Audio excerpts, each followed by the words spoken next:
Well, let's dig in. I'm going to start a little bit differently than I had planned, and I'm going to just tell you guys about today. I was at the Paperboy's office preparing, and I had basically finished my message. And I've been working on it, of course, for almost 2 weeks now. And today was like the day that I was going to practice and really, feel confident. And I'm sitting there at the computer, and I started to do something that I would not advise doing, okay? I went to the internet, and I typed in how to preach with a manuscript. And I'm like reading some stuff, and I'm like, how to preach without a manuscript. And I started to get really in my head. And I just want to say, first and foremost, I just want to honor Pastor Luke, that he gets up here, that he lays it all on the line, and just the gifting. It's so easy to kind of sit in the chair and sometimes just be like, yeah, that looks so easy, I could do it. Maybe that's just me. And then you get an opportunity to do it, and it's like, whew, dang, this is pretty hard. And then Pastor Jonathan last week, I mean, gosh, that guy's the Energizer Bunny up here. I'm like, this is so good. Anyway, so I had my freak out moment. I called Jordan. There's a little bit more story to this, which I'll go into later, but I basically said, hey, I'm not qualified to do this. I need to phone in to Luke that I'm not his guy. And I, in that moment, meant it. I'm like, I am out, I believe in Luke. He'll figure it out. He's gifted. He's anointed. And I'm going to go hide, okay? And Jordan is an amazing wife, says, honey, you are qualified to do this. You are.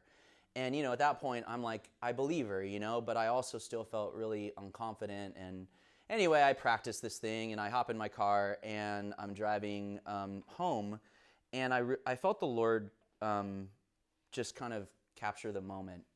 And it was what I was waiting to happen all along, right? I'm not performing, I'm not practicing, I'm not comparing, I'm not envying, I'm not, all the things that I can do.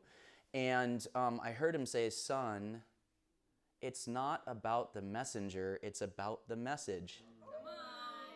And I was like, it took all the pressure off.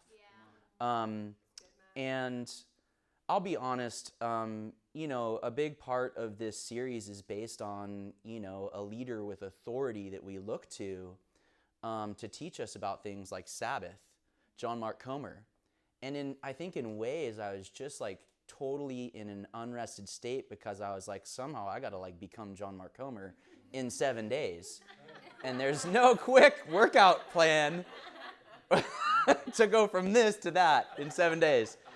But what I am here to do is to be, I think, an example, to be a big brother. I know most of you are younger than I am, and that's my heart, is that I've lived maybe a little bit longer and probably not in ways that I want you to live. And so for me, I'm chasing after this thing, Sabbath, because I'm out of options. And I have not adopted this to the fullest extent. And when Luke proposed to me, which of these 4 do you want to focus on? And I said, well, stop. It's the only one I think I'm at least in a position to speak to. And so here we are. When you look at me, you probably won't see the poster child for Sabbath. You'll probably see the poster child for a lifestyle of unrest, burning out, really driven, going hard after it, and really restlessness. And, I've lived a churn and burn lifestyle, redlining, crashing, burning out, and in many ways, I thought that was how you were supposed to live in order to become successful, to get ahead. And, for the better part of 20 years, since my early 20s, I really have been swept up in a riptide of busyness and striving. And really, in my early 40s, I'm just starting to recognize how important it is to live out a lifestyle of Sabbath. So about 2 years ago, I received a book in the mail from a friend who I hadn't talked to because it was the beginning of the pandemic. And I opened it up and I was like, wow, this is so cool. I got a book from someone, and it was this bright orange book called The Ruthless Elimination of Hurry. And I was like, that's so cool. That's so awesome. I texted him, hey, bro, thank you so much. You're so generous. Love you. And I set it down somewhere and it sat for like maybe a year and a couple months until JoJo picked it up and started reading it. And she started kind of relaying this information to me, like, wow, this is awesome. This is really good stuff. And some of it was hitting. I'm like, oh my goodness, yeah, this sounds like we've hit the gold mine with this thing. And then, other friends had bought this book and were reading it too, and kind of communicating the same things. And I'm like starting to get kind of swept up in the, who's this John Mark Comer guy and all this stuff, right? And I started to kind of see these trends in the message that was coming out about a lifestyle of hurry, and then in comparison, a lifestyle, or in contrast, a lifestyle of Sabbath. And in many ways, I kind of sat from the sidelines watching my friends to see if there was going to be any change, because it was less risky for me to be the dude sitting on the sidelines watching my friends. And I will say this, not to bag on my friends, but I didn't see the change that I think I wanted to see to give me permission to lean in. And it bothered me because the truth that was coming across was hitting my heart, but the conditions with which we practice totally intimidated me. So I finally got some rest and took a few days off, and I was able to go to the beach and practice this thing called Sabbath, and it was awesome. Really, really hard at first, but awesome in the end. And I was able to read a few chapters of this book. And then since then, I've read the same 3 chapters a few times over, but I haven't passed go. And what I realized was in my own walk, I've been so afraid of failure. I didn't want to set out on this thing because I realized that I have very high chances that I'm going to fail in living a lifestyle of Sabbath. So, I don't know about you guys, but a lot of times in my life, God won't let me pass go until I learn the lesson. In this case, that's where I feel like I've been for, the past couple of years. And really kind of testing out, oh, thank you so much, bro. Testing out some of this stuff, but not fully committed, kind of, getting swept up into the busyness, and then just feeling like really torn up and like, man, something's got to change. And I really appreciate Luke giving me this opportunity to, not just Luke, but the church to give me this opportunity to preach in this, because how many of you know, when you teach something, it is the greatest way to learn something. And so for me, this is as much for my own heart as it is for you guys. Because I love you guys and I want all of us. We prayed about this earlier. I'm like, if there's one thing that I love about this church, this community, is that it's unified. And I don't think that this series is an accident in this time for us. I think that we've been given this opportunity to digest a new way of living together. And my hope for us is that we would take this and go forward and practice it, keeping each other accountable, encouraging one another, lifting each other up when maybe we step out of bounds, and walking forward. That's my heart for this. And so how many of you know what a riptide is? Awesome. Okay, cool. So I grew up in Southern California, the beach in Newport Beach, and we would get super big waves in the summertime especially. And in a riptide, what happens is you have this really strong current that comes in, right? And then an opposing current that goes out. And that opposing Kermit. There it is. Yeah, I won't do the voice. You guys know I do the voice. Anyway, not great at it. The opposing current becomes very strong, and if you're ever swept up in a riptide current like that, it's very dangerous. And in many ways, people die because they get fatigued and they drown.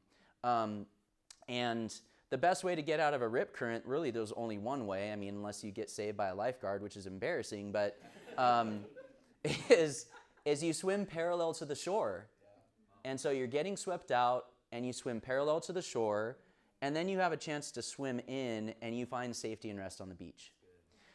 In this analogy, I liken the countercurrent that pulls you out like the current of our culture. It is pulling so strong into a lifestyle of hurry, and there's no way to swim against it. And the only way is in this, to practice Sabbath. It's a countercultural move. You know, when you're panicked and freaked out, you're just trying to get to the shore. But just to stop and to swim parallel to the beach and to get to safety where the Lord wants us to be. That's my heart for this message, is that we would be able to stop, to consider another way, and to find safety and rest in Sabbath. So the rest of this message, how many of you like Oreo cookies? I am a fiend. So I feel like the first part, which we just went through, is the first little cookie part. And then the middle is really a lot of John Mark Comer's stuff. I'm not even going to claim it as my own. But it's really good, and I want you to have it. That's what I struggled about. I want you to have the middle of the cookie. And the other part, you know, is not so popular, but it's the end. That's my part. So let's dive in together. So flip through any popular magazine, and you'll see all sorts of advertisements that are trying to sell us on rest. Stuff like sitting in bed with a cup of coffee with your significant other, like going camping with friends around the campfire, like setting up a picnic on the beach. And what are they trying to sell you? They're trying to sell you Sabbath, right? And what these marketers don't know, or what they know that we don't know, is that that's our deepest yearning, right? We yearn for Sabbath, and so we try to get it in so many different ways, right? We try to go after it in our culture, whether it's commercial, whether it's experiences, whether it's bigger, better. That is our primary mode. But the word Sabbath is Shabbat in Hebrew, and what it really means is to stop, to cease, to be done. The irony here is that we can't buy Sabbath. And you don't need to buy it. To Sabbath, you don't need to drop $69.99 on a terry cloth bathrobe or blow a paycheck on a new couch. You just need to stop. So the primal ache for Sabbath, for what the spiritual writer Marva Darwin called a Sabbath spirituality, a life where we are at peace in God and live in joy, is nothing new. It goes all the way back to Jesus. One of Jesus' most famous invitations comes from Matthew. Come to me, all you who are weary and burdened, and I will give you rest. Take my yoke upon you and learn from me, for I am gentle and humble in heart, and you will find rest for your souls. For my yoke is easy and my burden is light. I really like what Pastor Eugene Peterson says in paraphrasing that. Are you tired, worn out, burned out on religion? Come to me, get away with me, and you'll recover your life. I love that part. It's not like you'll find rest, which is true, but you'll recover your life. I'll show you how to take a real rest. Isn't that awesome? Walk with me and work with me. Watch how I do it. Learn the unforced rhythms of grace. I won't lay anything heavy or ill-fitting on you. Keep company with me, and you'll learn to live freely and lightly. Who's tired in here? Can I get a show of hands? It's really a rhetorical question in this age, right? Of course we're tired. How could we not be? Low-grade exhaustion is the new normal. I know, right? It's sad. Part of this is body-based. all throughout human history, most people have slept 10 to 11 hours at night, and right now the average is 6 in our Western society. The latest research from neuroscientists on the devastating effect of insufficient sleep on our mind and body. I'm like looking at my wife. I'm so sorry. We have a baby. She keeps her up all night long, like a moment of guilt. And while there are seasons where this is unavoidable, it's become chronic for too many of us. We are diminished in our whole person because we are so tired. But it's not just our bodies that are tired. It's, in Jesus' language, our souls. Yeah. And I don't know about many of you, but we hear a ton about self-care, right? Self-care, self-care, self-care. If you walk into the bookstore, you'll find a whole bookshelf on self-care. But there's not much on soul care, right? And I think that's what we're delving into here, is how to take care of our souls. Even when we go on vacation and catch up on sleep, there's a psycho-spiritual exhaustion that does not go away in the modern world. It's frustrating. You spend 7 days somewhere and you come back and you're anxious and tired. And you're like, you feel ripped off. And in some ways you feel scared. Like, if that didn't do it, what's going to do it? The hurry, busyness, and frenetic pace of modern life is attributed. Noise pollution of the city, the always-on work culture, the rising cost of living, more and more people working multiple jobs to stay afloat, the digital age, the phone that never stops buzzing, the constant stream of alerts, the churn of a 24/7 news cycle, full of outrage and fear, the polarization of politics, radical individualism, and with it, the epidemic of loneliness, what some call the greatest health crisis in our time. It's just too much to carry. Is it any wonder we're tired? And the problem of chronic exhaustion isn't just an emotional problem or even a medical problem. At its core, it's a spiritual problem. Why? Because we follow Jesus, who said the greatest commandment in all of Scripture is to love the Lord your God with all your heart, soul, mind, and strength. And the second is to love your neighbor as yourself. Jonathan touched on this last week. For Jesus, love is the telos, or the objective of the spiritual journey. It is the metric by which we chart our progress. But the more exhausted we are, the more difficult it is for us to love or to bear any of the fruit of the Spirit. As Jesus said, the worries of this life, the deceitfulness of wealth, and the desires for other things come in and choke the word, making it unfruitful.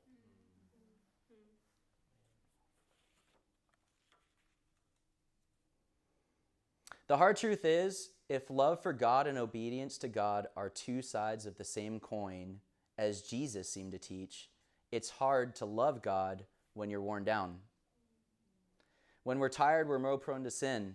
Scientists tell us that the lack of rest erodes energy from our prefrontal cortex, the part of our brain that exercises impulse control. Secondly, it's hard to love people. It's hard to love people too. As a general rule, tired people are not loving. This is going to hit home for me right now. Most of my worst moments as a human, as a friend, as a coworker, as a husband, as a father, are when I'm exhausted, stressed, and in a hurry. I'm more irritable, impatient, and selfish. It's like I've devolved down Maslow's hierarchy of needs into my most basic survival instincts. Case in point, we had an amazing week this last week. Last Sunday was an amazing time at church. We had an awesome time preparing for cabin. Cabin was off the hook. We stepped into a really fun game of, what is it called? Turkey bowl. Yeah. I was about to switch those two up. And then we ate Friendsgiving. A bowl of turkey. And, and then preparing for this message. And, I don't know. Do you guys remember what a 7-layer burrito is? Yeah? Come on. Okay. Taco Bell 7-layer burrito. Every ingredient is good, right? So all the ingredients in this story are good. But if you were to eat 2 of the burritos, all of the ingredients become not good. And that's the case in this. I will admit, I was extremely tired last night and today, and it really led to a lot of tension with Jordan and just opened up a lot of attack. And much of it just came from that place of hurry and not spending time in a rested state. And so I can attest to that it's really hard to love people well when we're tired and fatigued. And if we want to be people that can have the capacity to love this world, to be that countercultural people, it's important that we slow down, stop, and create room and space to fill ourselves with the very thing that we want to pour out. Jesus' will for your life is not to be chronically exhausted, sleep deprived, unhappy, or living with no margin. There's an enemy, and that's his will for your life. It's the enemy who's anti-Sabbath. Some of us have probably heard the cliche that's been used to justify a Sabbathless church life. The devil never takes a day off, right? True, but the last time I checked, we're not following the devil. We're following Jesus, and in the end, the devil dies. Take that, you rascal. Here's a metaphor that may help. Imagine that your life is like an energy bar, like on the iPhone. 100% is living life to the full, right? 0% is dead. When we are tired, we are pushing 20 to 30%. And maybe we get some rest and catch ourselves back to 60, 70%. But it's really in that last 30% that we get to be filled with the fruit of the Spirit. We have enough to be practicing it. Love, joy, peace, and more. The best stuff comes when we're rested. Wisdom, insight, hope, vision for the future, grace for other people's shortcomings, for our own, energy to do our best work. This is why rest is essential for apprenticeship to Jesus. Because if the end goal is to become a person of love in God, we can't do it if we're chronically tired. So I've done hopefully a good job of staging up the problem, but we want to look forward to a solution. Is there a practice that's going to help us to live that kind of life? Yes, it's Sabbath. Like I said before, the word Sabbath, or Shabbat in Hebrew, mostly literally means to stop, but it can also mean to rest, to delight, and even to worship. Based on that, you can frame up the Sabbath in 4 movements: stop, rest, delight, worship. Like Luke mentioned, we're going to spend 4 weeks on this, and the plan is to cover each movement over the 4 weeks, starting with today's stop. If you have your Bible, please turn to Genesis 2 and read with me, or just look up here. Thus the heavens and the earth were completed in their vast array. By the 7th day, God had finished the work he had been doing. So on the 7th day, he rested from all his work. Then God blessed the 7th day and made it holy, because on it he rested from all the work of creating that he had done. Notice, God Sabbathed. We know this passage well, but I wonder if it's really hit us. God Sabbathed. Yeah, but I'm a type A, high energy guy. God Sabbathed. Yeah, but I'm a doer, and I have a lot going on in my life. God Sabbathed. Yeah, but I have kids at home and I'm starting a business. God Sabbathed. God, the Creator, stopped. And in doing so, he built a rhythm into the fabric of creation. We work for 6 days, then we Sabbath, we stop for 1. I'm stealing this straight from Mark, and I'm just going to read it because it's so good. I really felt like this was something for me to sit and meditate on. It comes as no surprise that every single society in history of the world's civilization has been built around a 7-day week, even though the week is 1 unit of time that's not tied to the movement of the stars. The day is tied to the Earth's 24-hour rotation, the month to the moon's lunar cycle, and the year to the Earth's journey around the sun. The 7-day week is not. It's built out of God's own life rhythm. Isn't that cool? The last time a serious attempt to change the 7-day week was made in 1793. The result, it was the French Revolution, by the way, where they attempted a 10-day week to improve productivity. Productivity plummeted, and worse, there were a rash of suicides and a spread of mental illness. He says our generation is reliving the French Revolution all over again, not due to a government fiat to elongate the week, but to a kind of vast conspiracy of modern life that is throwing us out of any kind of rhythm at all.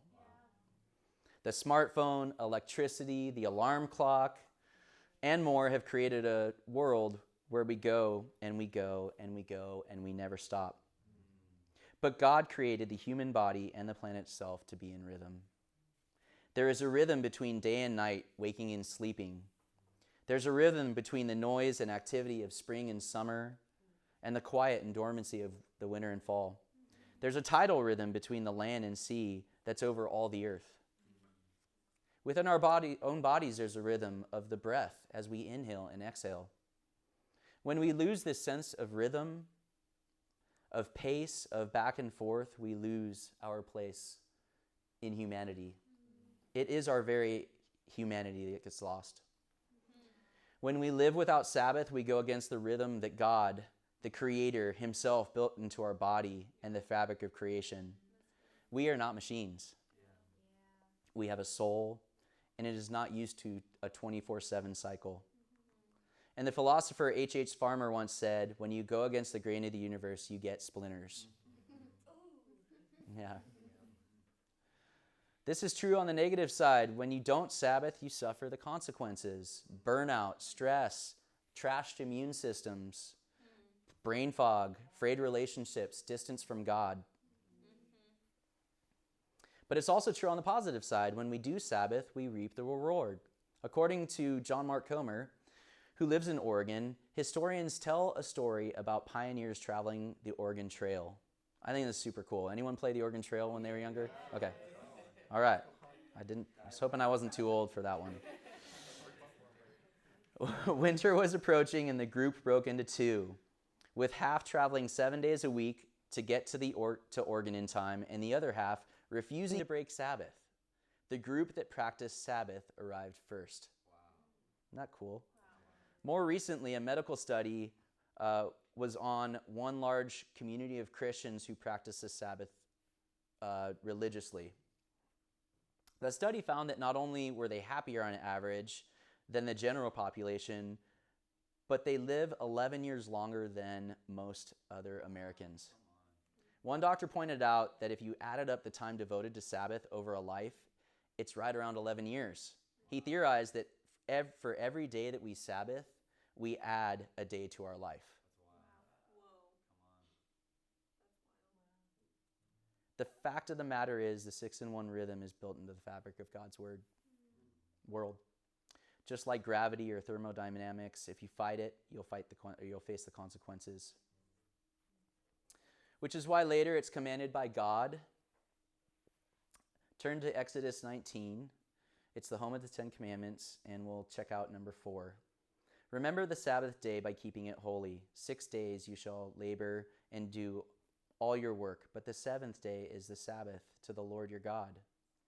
On it you shall not do any work, neither you, nor your son or daughter, nor your male or female servant, nor your animals, nor any foreigner residing in your towns. For in 6 days the Lord made the heavens and the earth, the sea, and all that is in them. But he rested on the 7th. Therefore the Lord blessed the Sabbath day and made it holy. The Sabbath isn't just a good idea, it's one of the 10 Commandments. In fact, the longest of all 10 Commandments. If you put a pie chart together and tallied up the length of each one, it's about 37%, which in God's economy says something. It's as important, if not more, than don't steal, don't kill, don't lie. But it's the only commandment that we brag about breaking.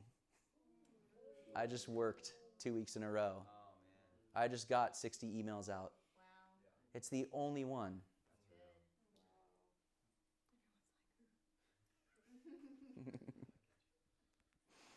And in the moral decay of the West, few people brag about sleeping with other people or lying all week long or anything else, but we're free to tell people all the time about how busy we are. It's a sign of social status, of how high up on the ladder we are. But it's not the way of God.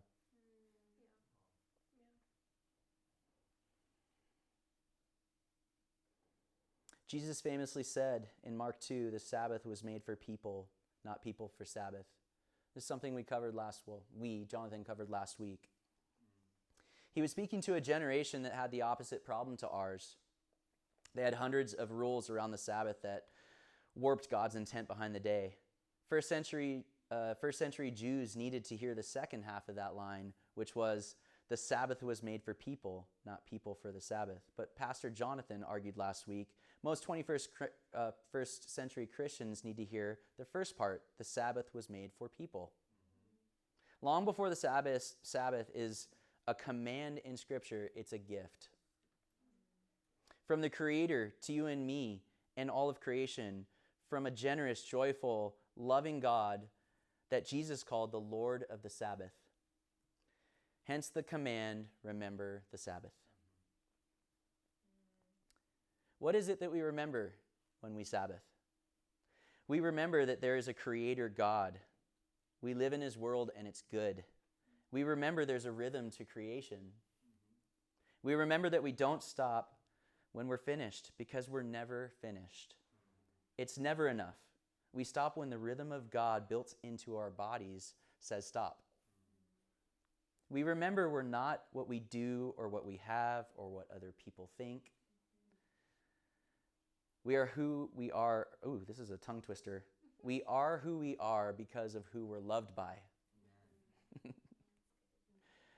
a tongue twister all through practice too. Dang it. I was going to nail that one. Many people fear stopping. They fear what emotions may come up. I mean, that was so me today. I'm like, the emotions came up and it wasn't pretty. Well, who am I if I'm not producing or performing? Sabbath is a weekly act of identity formation. We remember I am God's loved one. We remember that our life with God is not a right but a gift. We remember that the world is full of evil and injustice, but it's also full of goodness and beauty and truth. We remember that we owe it to God to be grateful and full of joy in His world. But the Sabbath is a day and its spirit. It's a way of being in the world. The practice of Sabbath is a day of rest, which we cultivate a spirit of restfulness in our life. A practice by which we undergo a dramatic shift from restlessness to restfulness. From hurry to peace, from busyness to margin, noise to quiet, distraction to clarity, isolation to solitude, crowds to community, grasping to gratitude. But this isn't aspirational. It's not an aspirational idea. This is a practice. It's what psychologist James Clear calls a keystone habit, out of which so many other habits are formed. Sabbath, like all practices, are a means to an end. The end isn't, I practice Sabbath. It's not even about being well rested or being happy. It's to participate in the love and life of God Himself, to center our life around Him, to live more deeply in Him, not just on Sabbath, but all week long. As the biblical scholar Wilbur Brueggemann said, people who Sabbath live all 7 days differently. That's why the Sabbath is on the seventh day. It's not crammed in the middle so that we can carry on with our work out of a little bit of rest. It's the pinnacle of our week.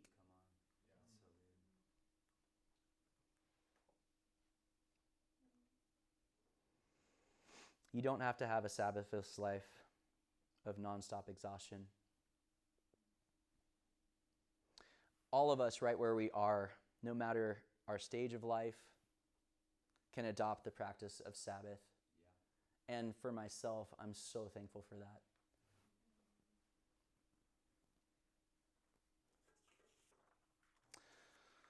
I wish Kat were here because she would love me for this. She'll probably hear this on the recording. John Corson, a pastor that we know and love dearly, especially Kat, puts it like this. My yoke, Jesus said, is easy.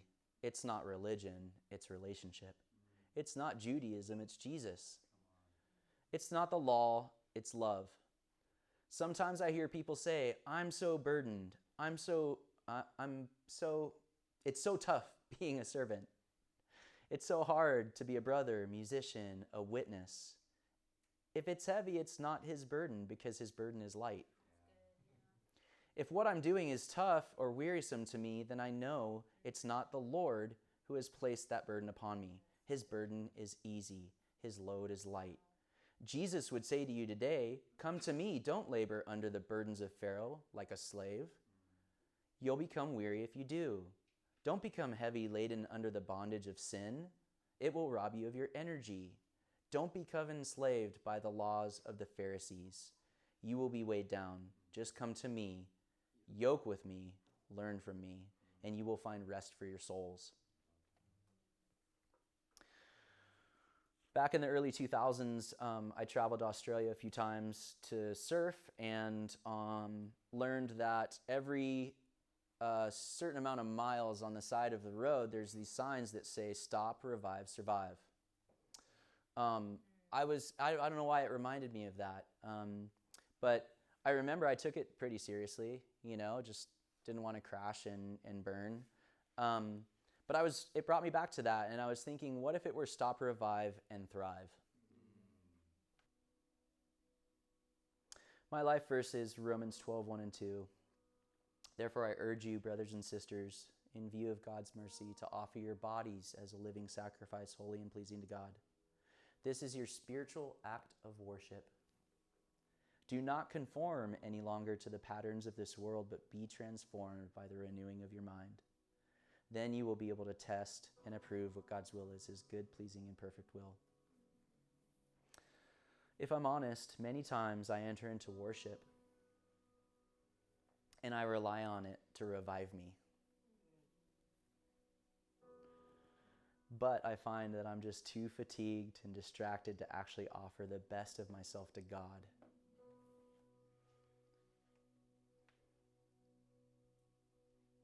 But that's okay.